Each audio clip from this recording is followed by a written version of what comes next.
Hi friends, welcome back to our channel. మనకైతే AP రాష్ట్రంలో వాలంటీర్ల కొనసాగింపుపై అయితే ప్రభుత్వం ఒక కీలక ప్రకటన అయితే చేసింది. అయితే దీని గురించి అయితే ఈ వీడియోలో మనం ఒక ఫుల్ క్లారిటీగా అయితే తెలుసుకుందాం. అయితే ముందుగా మన వీడియో చూసే ముందు మన ఛానల్కి అయితే లైక్ చేసి సబ్స్క్రైబ్ చేసుకోండి. ఏపీ రాష్ట్రం నుంచి వచ్చే లేటెస్ట్ అప్డేట్ని అయితే మన ఛానల్లో ఎప్పటికప్పుడైతే అప్లోడ్ చేస్తూ ఉంటాను. ఇక మనం వీడియోలోకి వెళ్తే వాలంటీర్ల కొనసాగింపు పైన ప్రభుత్వం తమ వైఖరి స్పష్టమైతే చేసింది. అయితే తాము అధికారంలోకి వస్తే వాలంటీర్లను కొనసాగించడంలో పాటుగా వారికి 10,000 చొప్పున చెల్లిస్తామని హామీ అయితే ఇచ్చారు. అయితే ప్రభుత్వం ఏర్పడిన తరువాత ఇప్పటి వరకు వాలంటీర్ల కొనసాగింపు పైన స్పష్టత అయితే ఇవ్వలేదు. అయితే మంత్రివర్గ సమావేశాల్లో చర్చకు వచ్చిన నిర్ణయం తీసుకోలేదు. అయితే ఇదే సమయంలో వాలంటీర్లు తమను విధుల్లోకి తీసుకోవాలంటూ నిరసనలు కొనసాగిస్తున్నారు. ఈ సమయంలోనే మంత్రి డోలా బాల వీరాంజనేయ స్వామి వాలంటీర్ల కొనసాగింపు పైన అయితే శాసన మండలి వేదికగా స్పష్టత అయితే చేశారు. అయితే ఏపీ శాసన మండలిలో వాలంటీర్ల వేతనాలు అంశం పైన చర్చకైతే వచ్చింది. అయితే స్పందించిన మంత్రి డోలా బాల వీరాంజనేయ స్వామి అసలు ప్రస్తుతం వాలంటీర్ వ్యవస్థ అమల్లో లేదన్నారు.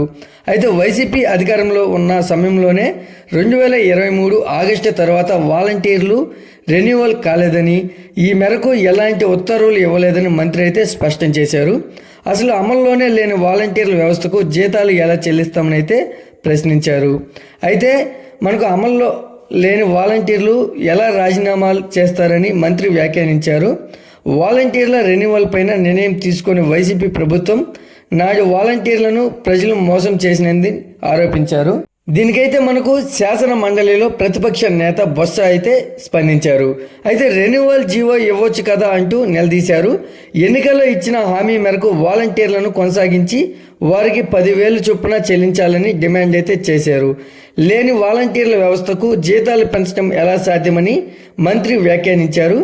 దీనిపైన వైసీపీ నేతలు ఆగ్రహం వ్యక్తం చేశారు.